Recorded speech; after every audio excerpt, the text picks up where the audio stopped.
নমস্কার, আমি শুভাশিস ব্যানার্জি। আর আমার সঙ্গে এই মুহূর্তে দেখছেন আওয়ার প্রোগ্রেস। আজকে আমরা যে বিষয়টি উত্থাপন করব সেটি হলো যে ওয়ারিশদের সম্পত্তি আপনি কিনেছেন এবং ধরা যাক সেখানে 4 জন ওয়ারিশ রয়েছে। এই 4 জন ওয়ারিশের সম্পত্তি রয়েছে, এরকম ভাগাভাগি রয়েছে। তো এই সম্পত্তি আপনি কিনেছেন। তো কেনার সময় 4 জন ওয়ারিশের মধ্যে 3 জন ওয়ারিশ আপনাকে সিগনেচার দিয়েছে, আর মাঝের যে ওয়ারিশ সে দেয়নি, অর্থাৎ আপনাকে জমিটা বিক্রি করেনি। এইবার হলো কি, সে অন্যজনকে জমিটা বিক্রি করে দিয়েছে। এই যে লাল রঙের যে ব্যক্তি, এ অন্যজনকে জমিটা, এই সবুজ রঙের যে ব্যক্তি সে অন্যজনকে জমিটা বিক্রি করে দিয়েছে। তাহলে এবার কি হবে? আপনার জমির মাঝখান থেকে অন্য কেউ এসে বাস করবে? এটা তো হয় না।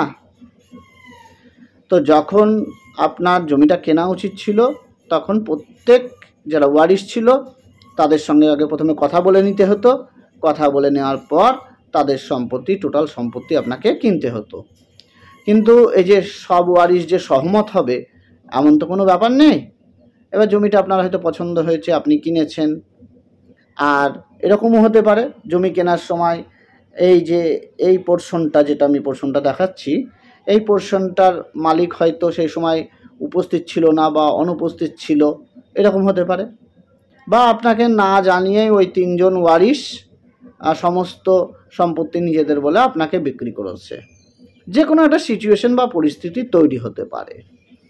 যদি এরকম সিচুয়েশন বা পরিস্থিতি তৈরি হয়, তাহলে আপনারা সেখান থেকে আইনগত উপায়ে কিভাবে সমস্যার সমাধান করবেন। দেখুন, এগুলো খুবই জটিল সমস্যা। এগুলো আইনগত বলুন আর যাই বলুন না কেন, এগুলো খুব কঠিন সমস্যা।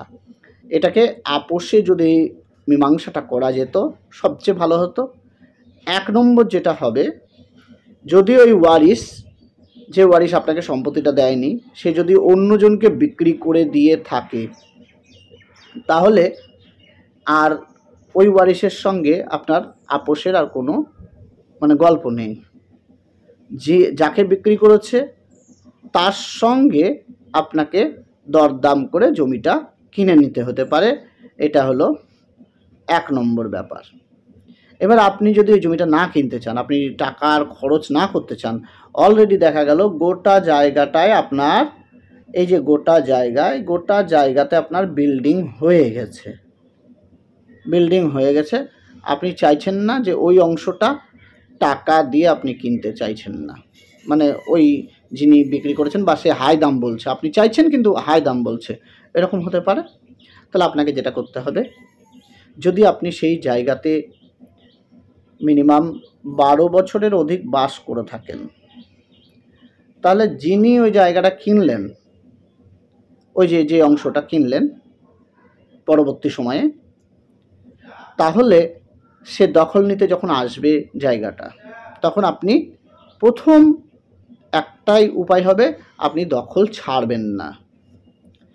দখল যদি আপনি না ছাড়েন, তাহলে সে আপনাকে টোটালি সেখান থেকে যদি ফোর্সফুলি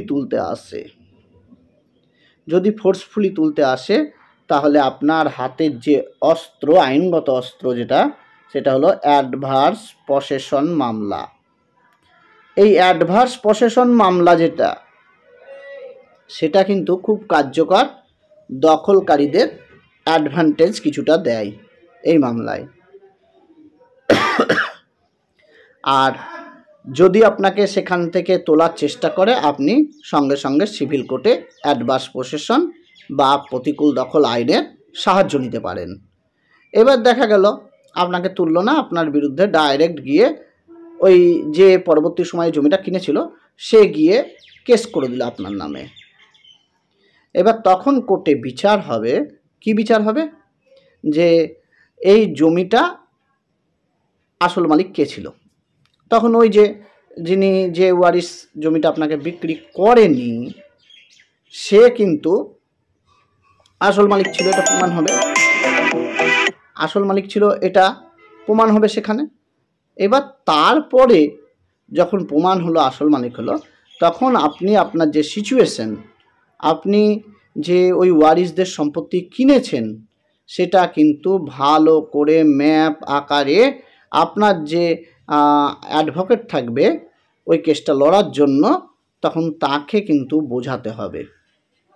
প্রয়োজনে প্রিয়েনশন মামলার উল্লেখ করতে হবে। প্রিয়েনশন যে মামলা রয়েছে সেটা ওই কোর্টে উল্লেখ করতে হবে, এবং সেখানে যদি আপনার যে অ্যাডভোকেট রয়েছে তিনি যদি সঠিক এবং সঠিকভাবে বিশ্লেষিত করে বা বিশ্লেষণ করে বিষয়টি যদি উপস্থাপন করতে পারেন বিচারপতির সামনে, এবং সঠিক যদি পুরো চিত্রটা বিচারপতির সামনে রাখেন, তাহলে আশা করা যায় আপনার পক্ষে রায়টা আসবে।